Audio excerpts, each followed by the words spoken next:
Assalamu alaikum and welcome to the Progeny Podcast. My guest today is Hawra Milani. Hawra is a strategic partner manager in the social impact team at Meta, formerly Facebook, where she works with charities to improve their performance and fundraising through Meta's charitable giving tools. A mother of two, Hawra is a computer science specialist, passionate about cultivating a generation of youth with strong technical and problem-solving skills. She is an advocate of women and girls in tech and focuses her talks and ideas on the topic of gender parity and inclusion in the field of technology. Sister Hawra, assalamu alaikum. Alaikum assalam. Thank you for making time for the Progeny. We've been trying to host you for some time, but it's been difficult trying to work out a date where we can come to the studio. So thank you for making time for us. I want to start first by asking you how you got into the tech world. We don't see a lot of women in the tech world, and we don't see a lot of women from our Muslim community in the tech world. Yeah, we can answer that's many questions, but let's start with where I started. So I started in a very, unconventional way. When the first computer came to our house, I always tell the stories of when I was 9 and 10, and I always used to look at what does this button do, and what's the result of this action, and what makes it power up, and what makes it really work. So I was very interested in the mechanics of the actual computer. So way before even internet, and then the internet came a few years later into our homes, and that was a whole world in itself. But the actual mechanics, the actual buttons, the actual results of this fascinated me. And then, getting the opportunity to have IT lessons in school, this amplified my interest. I was always really interested. So it's not something that I sat to think about too much. It's not something it was a childhood thing and then took it forward. But I always felt lonely from childhood as well, because I always found myself the only person who's really interested in the way the computers worked, even in IT lessons. So I always had questions, and I always wanted to learn more from the teachers, whether it be year 7, year 8. So it's been something that's always just been part of my life. Then I didn't go to the traditional route of getting my degree and then moving on in life. I got married at a young age. I moved to Iraq, specifically in Najaf. And, the situation wasn't the same over there. The technologies weren't available. However, I was studying Hawra for around 2.5 years there. But I found myself more fascinated by everyone's computers and the computer facilities that were available in the Hawra than everything else.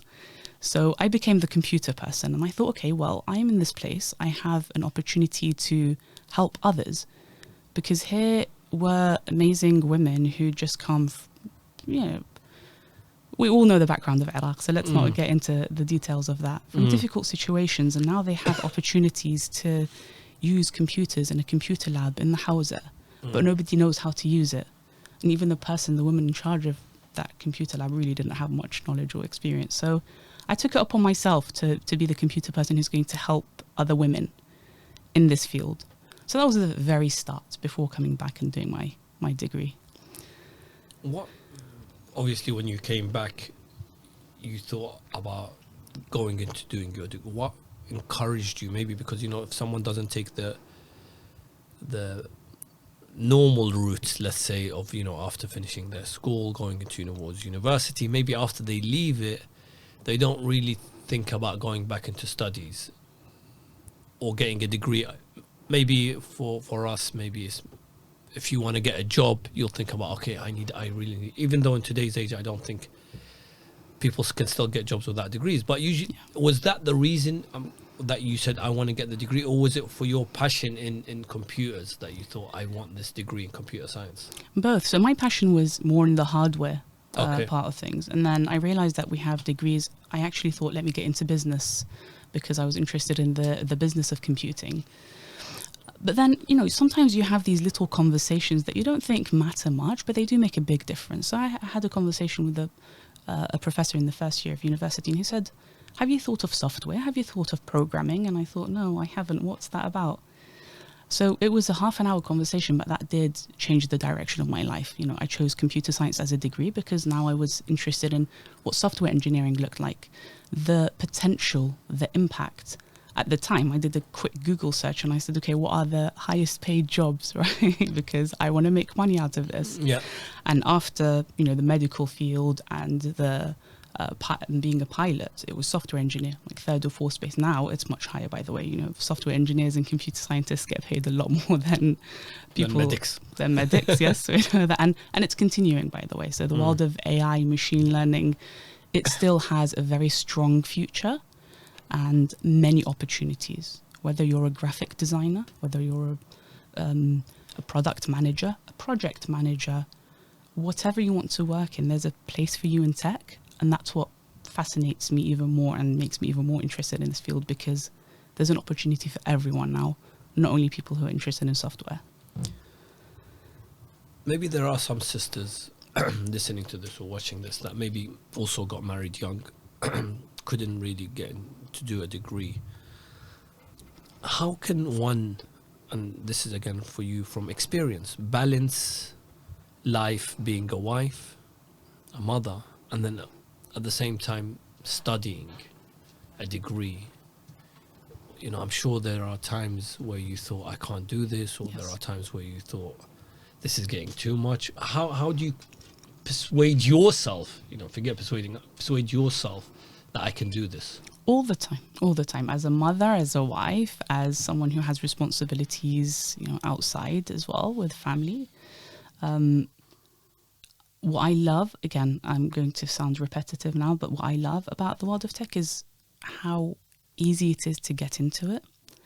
And for example, if you want to do a degree and you're not living in the UK, you're more than capable of doing a degree online with a UK university. So because this is the future, the opportunities have increased immensely. For example, someone who wants to take a break from their position, from their current job, can go and do a boot camp, what we call a software engineering boot camp, for 3 months, and then be ready to become a software engineer and then break into the world of tech. But that will be a full-time course. If you're at home, you're a mother, you're a wife, you have responsibilities, you don't have time, an hour a day with the courses that are available online. So there are really well-structured courses made for people to take part-time. Many courses keep into mind that, the person taking it might have 2 other jobs, not even one. The courses that are created are sometimes especially for women. So the wording that they use is made to encourage women. And why are we then encouraging women? And why are companies investing so much in creating a variety of courses and a variety of entry points to this field? Because there's a huge lack of people to fill the jobs. In a couple of years' time, statistics and data shows that we're going to have over 1 million positions available. Wow. Right? We've got 1.4 million positions available in a couple of years' time, and we're only going to have 400,000 graduates in computer science. If every single one of those graduates actually took one of those jobs, you're still going to have 1 million. And so there's opportunity. It's not a saturated market. There's so much opportunity. And there are so many entry points. Again, I don't have to, if I've just had a baby and I'm waiting until my children are ready to go to school, I can spend half an hour a day or an hour a day instead of being on social media to learn something got to do with computer science or tech or artificial intelligence or machine learning, whatever it is. So after you finished your degree, I'm guessing what was your first job? What did you go into? Because I can't hold one thing down, during my degree, I always had, I was actively participating in the community. Oh. So I was either freelancing with variety of jobs, jobs to do with computing. Mm-hmm. Whether it was creating websites or just lots of little things that were happening there, but also looking for opportunities to speak and join communities who were promoting women in tech. The reason being, while I was doing my degree, I always found that I always say, I made this action. I'd look behind me and see I'm in a lecture hall of over 100 young men and I'm the only woman. And I'm like, oh my God, I need to leave this degree. I'm alone. And I started just changing my perspective. I'm doing this degree and I'm alone. How many other women have dropped out because they felt like they're alone? And what can I do now in this position or even moving forward to support other women so that they don't feel what I'm feeling right now and give up on this field? Okay. Your question was, what did I do straight after? Yep. I thought, where's the biggest impact that I can make? So I went into doing a PGCE, so becoming qualified to become a teacher. So I did that and got into teaching because I thought, okay, I want to be a teacher now. I'm going to make a difference from the classroom, from a young age, from year 7 up, so that when they go to university, we're not going to have those lecture halls that are empty of young women. I go into schools and I realise, oh my God, when it comes to GCSEs, girls are not choosing it. Okay. What can I do now? So I started taking myself out of the situation, thinking, hold on, I'm a teacher, yes, but I came here because I felt a responsibility of bringing girls into education. So I started doing computer science education research, started reading about it, and moved on to do a master's in computing education. I think you can see a little pattern there. What's the next fun thing to do? So I did a master's in computer science education, and my focus, my dissertation was on the reasons behind the lack of girls choosing computer science in the UK, and then comparing it to other countries like Turkey and Malaysia. You're very passionate about women. Why? And that, obviously because you're a woman. Because what encouraged you to maybe do more for the women, and I'm guessing especially girls in our community, to get into this field? Shout out to my mom, who's the strongest woman I know. God bless her. She was always super passionate and super ambitious, but chose to stay at home, look after us, support my father and the family, for everyone else to succeed, and for her, regardless of being the most ambitious woman I know, incredibly how many strong. of you are at home? Like, obviously growing up at there's siblings? 8 of us. 8. Yeah, so I'm the youngest. And I'm guessing because of the position of your father, he was away A lot of the time. He's speaking, he's got a role at the Travelling mosque, lots. traveling, so it was all on It was on her. Haidar. Yes. God bless her. God bless her. Thank you. All our mothers, inshallah. And so she was, the epitome of a strong, ambitious woman. But I used to look at her and say, I don't want to stay at home. I have got too much to go out. She made that impact in a different way on the women in community. Mm-hmm. That mattered to her, to make sure that every woman in our community never felt alone, never felt, always felt empowered, and they'd always come and talk to her and whatever issue they had. Yes. So she wasn't a technical person, right? But she showed me that, and so I had a role model in front of me. And then also living in Iraq I lived there for 7 years, and I realized, oh my God, why are we a community we're such a religious community, right? We have 6 imams in this country, and they are our role models, yet this isn't what Islam says of how we should treat women, right? Women are forgotten, they are disregarded. Alhamdulillah, now they have a much bigger voice, they're heard, but I'm talking 2005 to 2013. Yeah. So as a young woman, all of these experiences shaped me and added to my thoughts and passions. And that's what really matters to me, that you know what, if I can do it, so can every other woman. And if I'm going up, I should be lifting every other woman with me. I shouldn't be going up alone and saying, oh yes, I did it, I succeeded. There's no pride in that unless you've lifted every other woman with you and helped her get out of the difficult situation she's in. I want to speak about, again, upbringing and specifically having a scholar father. Some may think, that if your father's a scholar, especially in the position that he may be in, then his mindset, again, this is some thinking, might be a bit old school. Yes. Girls get married young, go to Iraq, no study, you can't be in the public light, you can't be teaching, you can't be working. How much impact did your father's upbringing have on you today, being someone in the tech world, working at a company like Meta, which is quite well known, being a public speaker? How much of that was he a support, or did it impact you in a positive or a negative way? Yeah. incredibly supportive. Every step of the way, he's been incredibly supportive. And this sometimes comes as a surprise to people. And I get surprised at why others are surprised, because he's always been a forward-thinking person. He's always been there for the youth and understood them, and, you know, built his life at 40 when he moved here. So he's always been supportive. Whatever it is that we've chosen to do, whatever field it is, he's actually always very interested in what I have to say and what I have to share in, because it's a field that's away and you're from the youngest his. I'm the youngest. Yeah. If for those that don't know, Sister Hawra is the daughter of Ayatollah Milani, hence why I asked, you know, how much of an, because again, you said you're surprised that other people surprised, but there are people out there that will be surprised maybe. Yes, I don't blame them. Many times growing up, and, you know, even in my early 20s, I thought, if I want to get into this field, what's he going to think? And it only made me realize, because I haven't sat down to ask him what he thinks. I've made up my own mind. Yeah. That's what others are doing now, making up their own mind without even knowing. Right? We're judging straight away, you know, even if he is my father and I've spent a lot of my life with him. Sahih.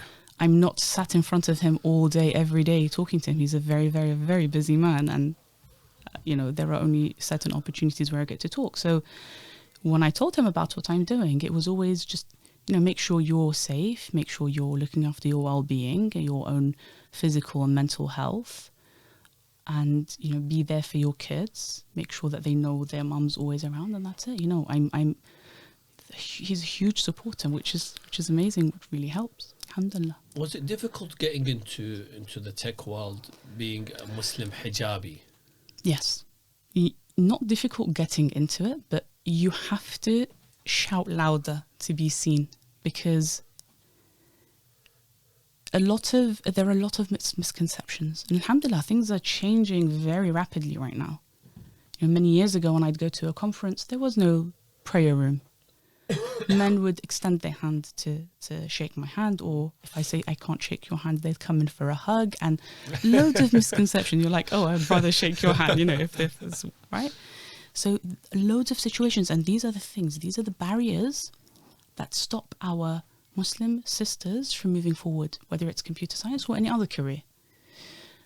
And that also puts them in a position where their husbands, their brothers, whoever it is, their fathers also worry, you know, what's my wife or sister or daughter, what kind of situation is she going to be in when she's in these open spaces working with other people, right? There weren't prayer rooms. There were situations like this, you know, food was always served around alcohol. And so to make a difference, you have to speak up. You have to make your voice heard. So it wasn't so difficult. It was challenging, let's say.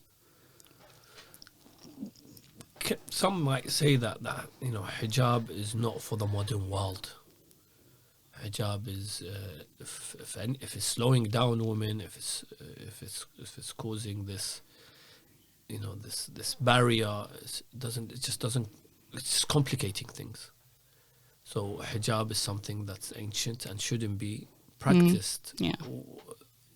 What would your response be? My response is this: I don't talk about it. I show it, right? So I always say, if I can do it, so can you. And I think my nieces have heard this so much, they're just fed up. I've gotten 2 of my nieces into computer science and cybersecurity now, alhamdulillah, inshallah, the rest of the generation all. But I always tell them, if I can do it, you know, the person who is always shy, can't speak up, stutters all the time, is worried. What are you talking about here? Myself. Yourself? Yes. Stutters? Yes. Shy? Yes. Well, you're doing Unable public talks to- now. You got to do the scary thing, right? Okay.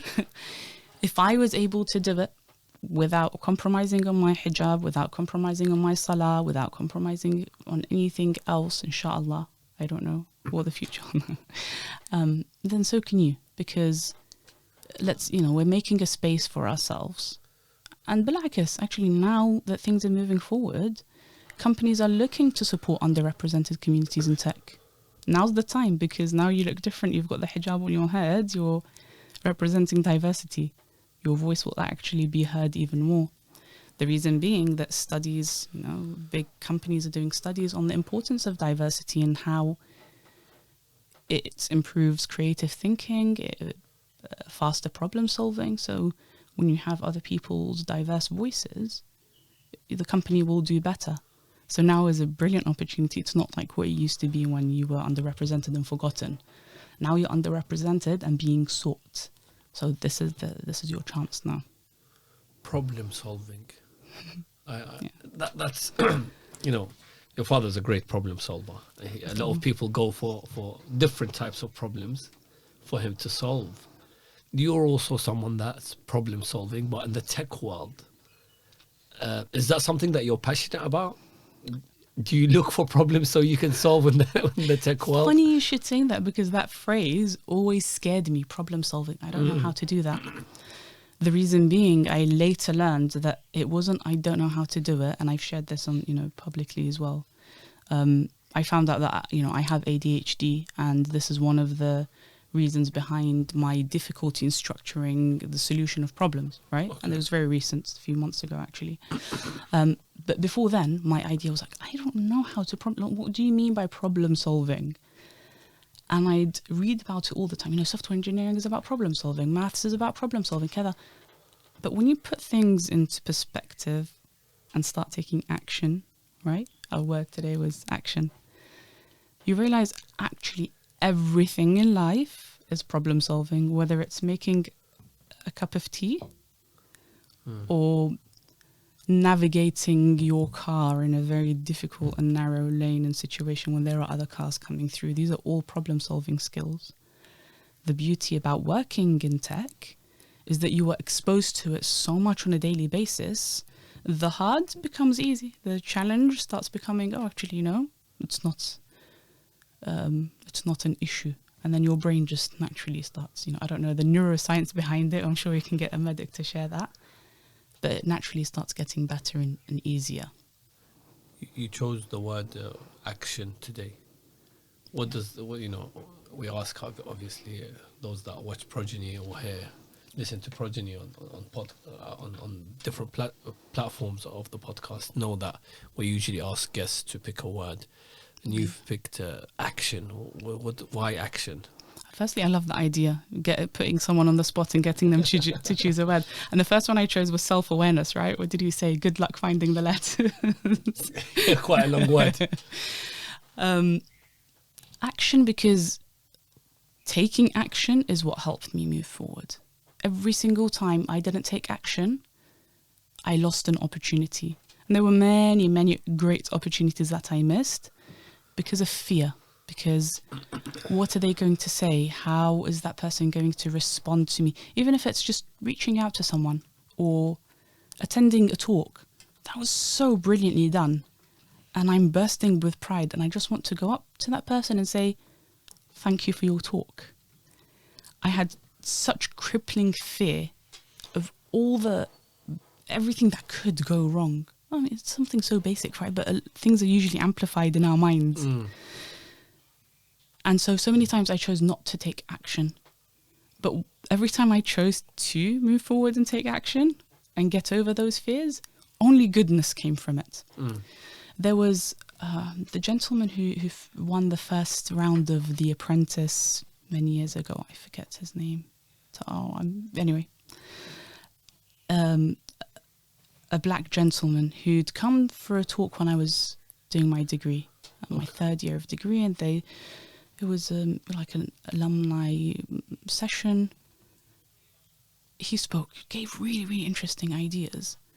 And towards the end, they said networking. Oh my God. Anytime anyone said networking, I would run, away, not towards them. Of course, run away. Run away. Why? Now I laugh. I'm like, why did you do that? I'd run away and then I'd cry, physically cry, at the lost opportunity, at an opportunity to network with that person. Because I didn't know what I should say. What if they heard me stutter? What if I couldn't get the sentence out? What if they realised I'm the only hijabi sometimes they don't even care that you're wearing a hijab. And I'm like, what if they realised I'm the only hijab? I'm the only Shia Muslim here. I'm the only... All of these also kind of an identity issue. I think Sister Maryam Halli spoke about this in your last in one of your last few podcasts about identity, your identity as a Muslim woman. And all of these were amplified. But that one time that I went to that gentleman, oh, what am I going to do when he puts his hand out to shake? What am I going to do? Am I going to am I going to compromise on my religion, on my values? Or am I just going to find the courage to finally say, I'm sorry, thank you for extending your hand, but due to religious restrictions, I'm going to, this is how I say. Everyone so far has only been understanding about that. But finding the courage to take that action and say that phrase, he just looked at me and he said, I waited in line to talk to him. I think I just jumped to the whole story. So I reached the doors as I ran, and then I stopped and I'm like, Hawra, just this time, turn around, go back and talk to that gentleman. Just say thank you and turn back out. Boy, that was a struggle. I'm telling you, like a whole drama series can be done just on that scene. Right? I turned back and I went, and so the last person who was talking to him just moved away, and I looked at him, and he looked at me and just nodded at his head and put his hand on his chest. I didn't even use that phrase. And I'm like, whether someone had educated him or he had chosen to be educated about that, I was saved from saying that phrase. But I asked him, you gave such good points. What happens to us Muslim women when we can't find the courage to talk about that or say things like that? He said, I know that you have religious values, and unless you speak about them and tell people that you have these religious values, you're always going to be on the sidelines and nobody's going to look at you, nobody's going to give you opportunities. And he said, I'm sorry that it falls upon you to make that path, but when you choose that path, you're going to be making opportunities for so many women. And he said, if you find that you're able to be courageous and find that voice and represent, then so many other women will be thankful. And I looked at him and I was like, that was incredible. That was incredible. Thank you. And I will never forget. I know I sometimes forget his name. It was Tim. Everyone, all the Apprentice, all the Apprentice fans are going to get very annoyed from me right now. I think I'm gonna. First Apprentice. He won the first Apprentice show. When it's Tim Campbell. Tim Campbell. Thank you, Tim Campbell. I just had to Google his name just so we didn't get his I name right. never reached out to him after that. I never messaged him. I never even found him on LinkedIn, whatever. But I have a photo somewhere in one of my drives. I took a photo with him. And so I thought, okay, that's it. That's all I need. I just got over that whole fear of networking. I'm still scared when I have to network. But the words I remember. I took action. Take action. Do you regret any of the opportunities that you missed? Do you look at certain opportunities in your life and you thought that was Allah's call or a sign, and I missed it? Do you regret any of those opportunities? I do, but there's no point in waiting for regrets now. What's regret going to do? It's going to upset me. It's going to cause anxiety. It's not going to take me back in time. It's not going to help me resolve it. And I just convinced myself it wasn't my qismah. Sometimes, there's a whole it wasn't meant to be situation between, a conversation between qismah and what's supposed to be and what's not supposed to be, and whether it's your reason or was it not met. But I'm always like looking forward. What's the next opportunity that I won't miss, whether it's for myself or for others? It became, that feeling of, I wouldn't call it regret, just wondering what would have been different, right? What would have been. And so I bug other young ladies and women when there are opportunities. I tell them there's an opportunity. There's an opportunity. When they tell me about their lives, there's an opportunity. Whether they choose to take it or not, that's on them. But I've done my role. So let's look forward. What other opportunities are there where I can move forward myself or support others? When you're in the tech world and when you're at work, and whether it's giving talks, do you feel that you are causing it or making a change? Do you actually feel that you are creating opportunities for the younger generation maybe that are getting into the tech world? Is that in the back of your mind, or naturally it's not something that you think about. No, always. You hit the nail on the head there. I'm always thinking of what other opportunities I can provide. So what can I say now that will make a difference for other young women coming to the tech scene in a few years' time? I'm not going to be here forever, right? Moving forward, what difference will I have made? For example, when I started going to conferences, there were no salah rooms. Then salah rooms, prayer rooms developed, and they were mixed, men and women. Then the next conference I went to, this is all me giving feedback and becoming friendly with the organizers so that they take my feedback on board as well. The next conference had a separate salah room for men and for women. The next conference had a timetable of salah for that city and a qibla arrow, and they'd blue tacked it to the table so that nobody moves it. And they'd put a sajada. I mean, they'd spent £60 on a sajada, but... Wow, where did they get the sajada from? Some really fancy brand, because I was sitting on that sajada and I'm like, this is a really nice brand. Silk. Silk sajada. I start searching, I'm like, £60. Wow. Guys, you could have told me about a sajada and I'll tell you where to get them for a quarter of the price. But that's the difference, the tangible difference that I started seeing, right? Events. Previously, when you go to an event in a European city, and sometimes they do that in the UK as well, the speaker's dinner before the next day event. Always in a pub. Always in a place where there's alcohol. First couple of times, we're just talking about 2016, 2017, I'd make excuses. I'm sorry, my plane arrives late. I'm sorry, I'm really tired. These were opportunities to sit and have dinner with some of the most brilliant speakers in the field that I really, really wanted to connect with. Yeah. I wouldn't even show up. And I'd be so upset, but I'd say, you know what, I'm not compromising on my religion. And then I thought, Hawra, you've got to take action, because every other woman is going to do the same. She's going to miss opportunities. So I started asking, I'm sorry, wonderful conference organizer, thank you for your invite. Because I started at Gami Arfon, I'm like, Hawra's just not going to end up coming to dinner. And they're wondering, right? They don't know about my values. They're not so immersed into our culture and religion. So I started just reaching out and saying, can we maybe, because I don't want to ruin the fun for everyone else, they're here for a particular reason. Can we maybe have tea and coffee just before everyone goes for dinner? Like, can we have some kind of setting where we're having dinner? And then I will say, meet everyone, say my goodbyes, and then you guys can go and drink. And they were like, of course, we're so sorry, we didn't know that. And then after that, they always, when they wanted to invite me, they'd make sure that we have the speaker dinner and they'd tell everyone else. At first, I'm like, no, why should everyone else have to compromise for my sake? They have the opportunity to say no, though, right? They can just say, actually, we don't want to, she doesn't have to be included. We're happy with this.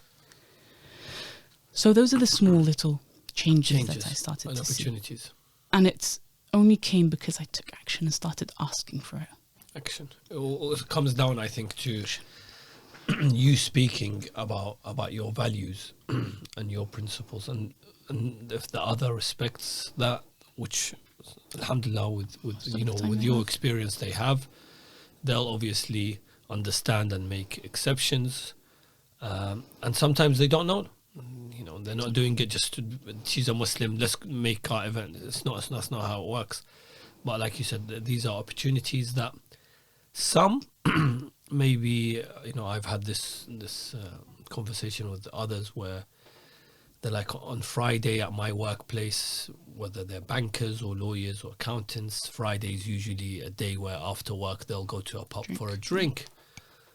And or sometimes when someone is in the business world, the contract that it's usually signed has to be done over a bar or a location where alcohol is served, and they feel this is a missed opportunity, where sometimes it's their livelihood. Whereas and that's the ones that don't wanna that are religious, that their values mean something to them. But there are others that will say, I'll do it anyway. My job is more important. My job is more important. So, but with someone like you who knows the importance of these values, it's just about taking action and letting people know. And I think this is definitely going to create opportunities for others, and you're solving not only your problem, but I you're hope solving so. others' problems, because now maybe in 10, 15 years, it's going to be somewhere in, written or in the people's minds that are making these decisions that Muslims can't attend an alcohol event. I hope so. I hope And so. That would be. so I think you're definitely,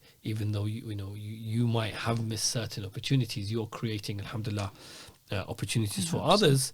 And one opportunity I think that you've created for yourself is getting into Meta, formerly known as Facebook. Yeah. How did you get into them? Because obviously it's quite a huge company. It's a huge company, 80,000 employees. Wow. It's incredible. Also came through the community. So immersing myself in the community, because after my, we said I did my master's, and then I started my PhD. in looking at cyberbullying that is focused on youth. So cyberbullying online, obviously. Bullying that happens online on electronic platforms.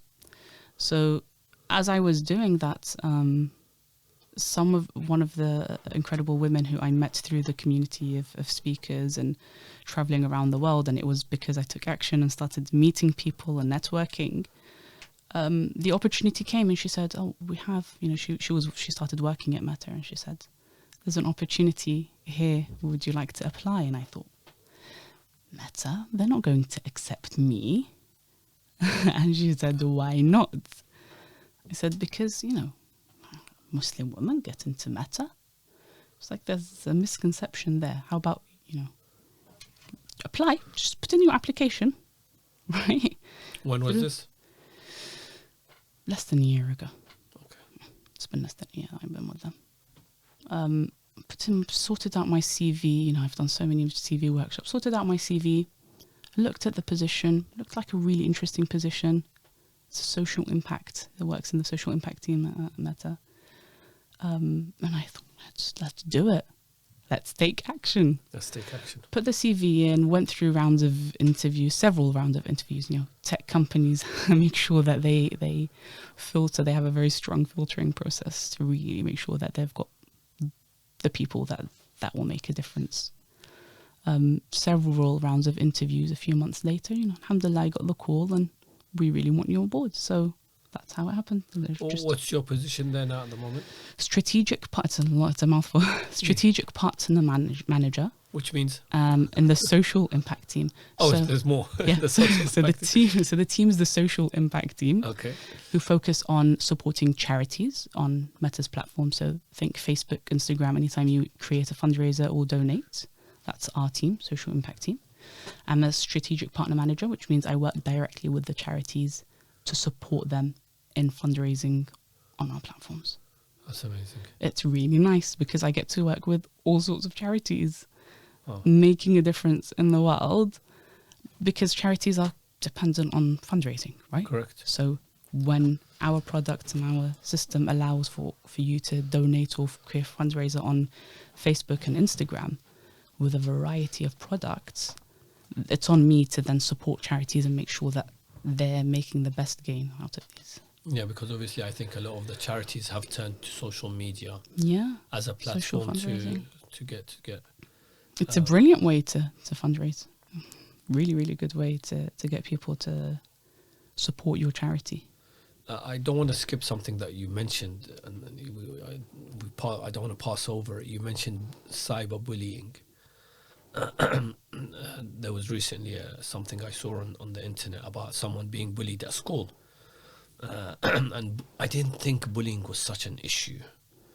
But there is a statistic that I also read recently that 1 out of every 5 students at school gets bullied. Yes. That's quite a huge number.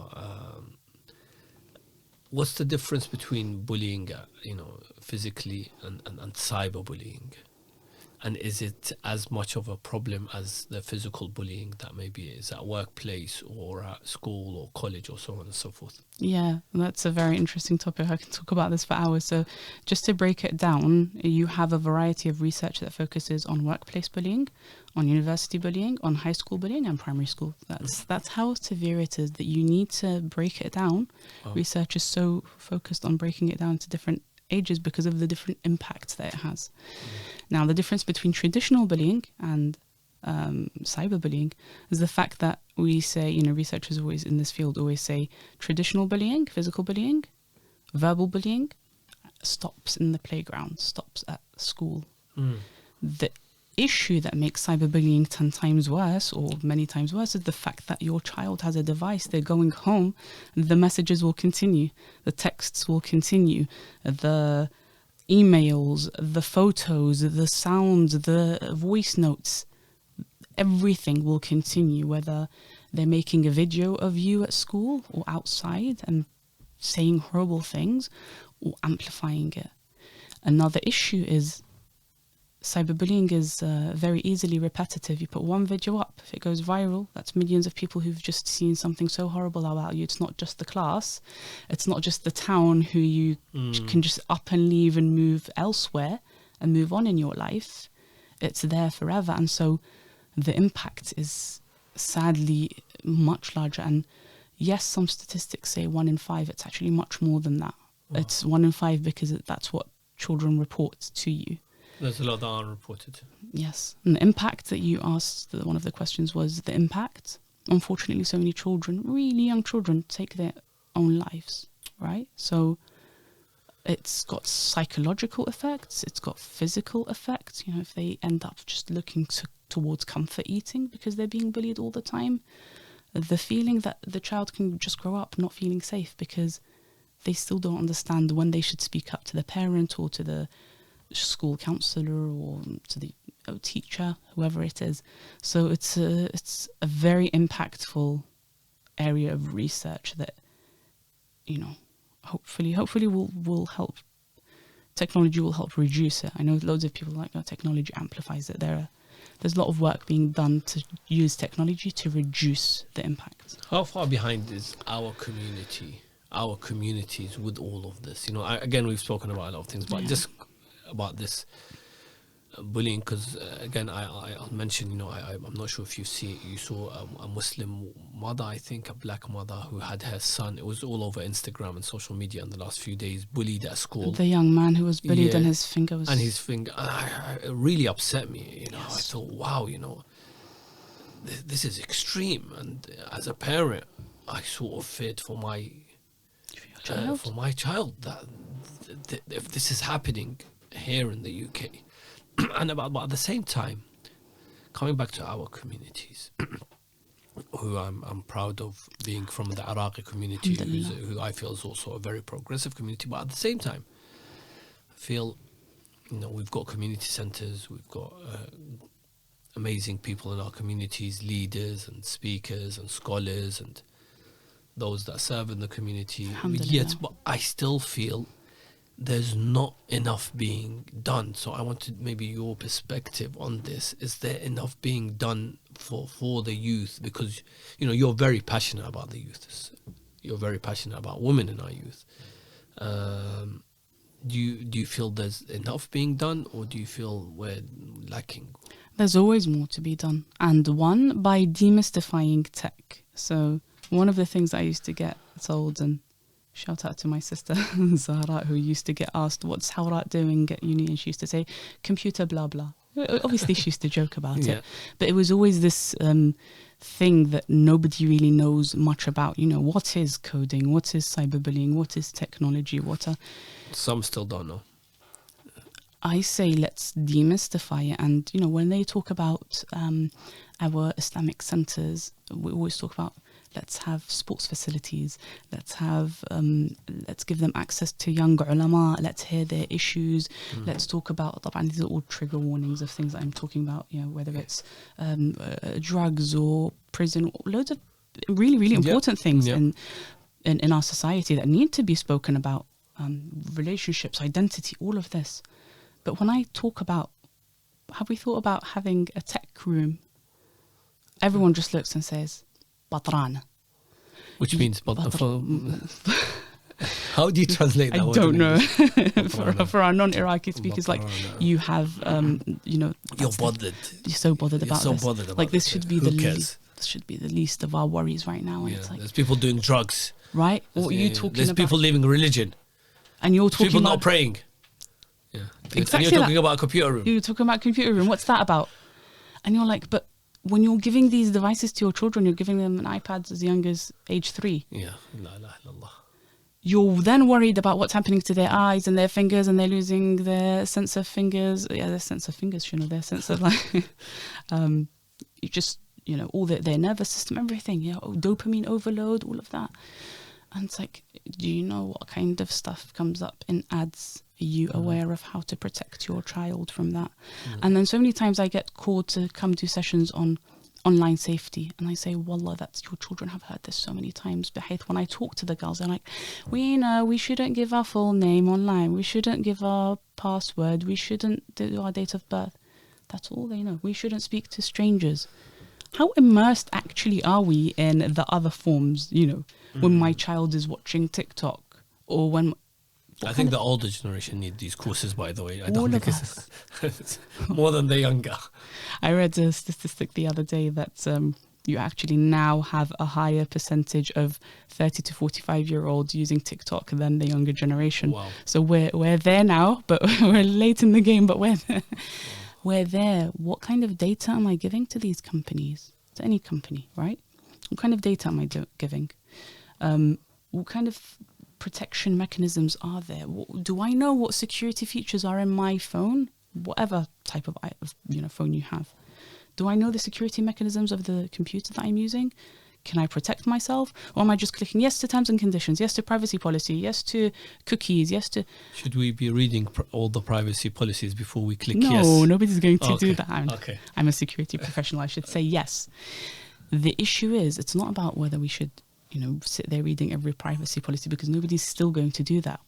But let me educate myself about what the general privacy policies are about. I sit there going, people download an app that's for free, and there's a saying always in the tech world, and if something's for free, your data is the price you're paying. Yep. Right? Am I aware of any of these? Am I aware of what kind of cyberbullying that's happening to my child? My child's smiling and fine, and they're getting the worst messages in their phones. When I say that, they say, okay, so what kind of parent tracking apps are there? No, you shouldn't be looking at parent tracking. I want you to just be aware. And there are so many courses that make this fun and easy, by the way. It's not, let's sit there reading terms and conditions. Let's sit there reading. No. There's a lot of courses that you can do online. Just make yourself educated as to why we're using technology, where artificial intelligence is headed, where is machine learning headed, what are the risks that our community have in this regard. So there's lots, and again, they're all done in very fun ways. It's just about doing a little bit of research online. YouTube is full of stuff you can watch. Wow. Well, it's been great having you. There's so much more I wanted to speak to you about, Sister Hawra. With the tech world, I'm not really a techie person or into techs. The guys maybe behind the cameras are more into their techs. But I'm guessing in the next, I always say we still haven't seen the much with the tech world, and I can see in the next 10 years there's going to be quite a huge development within the tech world. Yes. Anything we should look out for in the tech world? Do you think that is going to change the way maybe we live or change our lives? Let's look at how artificial intelligence is developing. Let's just stay in touch with that, and let's see how we can make sure our voice are represented too, because when you have artificial intelligence doing so much in the world, right, you're going to need a variety of voices to train it. You can't have one type of voice to train it. I think we need a whole podcast on artificial intelligence. I mean, that's not my specialism. It's just if you're looking to where the tech is headed, look at artificial intelligence, because we're getting robots to support our work now. And so who's training these robots? Let's just be aware of that. You can't say I'm going to stop my children from accessing these robots. The same way you can't say I'm going to stop them from accessing the internet. That's not going to happen. We need to educate ourselves and educate children on how to keep themselves safe and their voices heard, inshallah.